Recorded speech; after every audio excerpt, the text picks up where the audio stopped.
Satu kamar di lantai 2 rumah seorang warga di Jalan Abi Kusno, Kecamatan Kertapati terbakar. Keterangan warga, kejadian berawal saat panel listrik di rumah tiba-tiba turun membuat listrik padam 2 kali. Setelah dinyalakan kembali, kabel listrik di dalam kamar rumah mengeluarkan api mengenai benda yang mudah terbakar.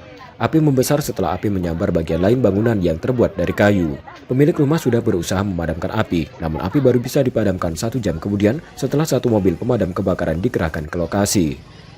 Yuk, siapa nama yuk? Florita. Florita. Gimana awalnya tadi, Bu? Kabel bolong. Kabel bolong keluar api. Terus Nyambar nang rumah pojok kayu. lagi ngecas apa gimana kabel? Lagi tengah partai kan kabel bolong sambungan. Nyambel di mana itu? Nyambar ke kayu. Oh, di kayu lantai, dinding. Iya. Nah, udah lihat api udah besar gitu. Ya kami naik lantai api tuh. Oh, di bawah. di lantai berapa tuh? Lantai 2. Kamar apa di mana? Kamar. Nah, posisi api besar tuh, jadi kita minta tolong gimana?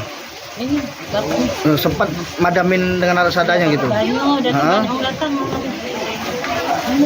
Jadi yang kebakar ini apa yang kena? Oh iya, barang-barang ijazah anakku. Akibat peristiwa ini dokumen penting seperti ijazah anak pemilik rumah hangus. Yudi Kiswanto, Kompas TV, Palembang, Sumatera Selatan.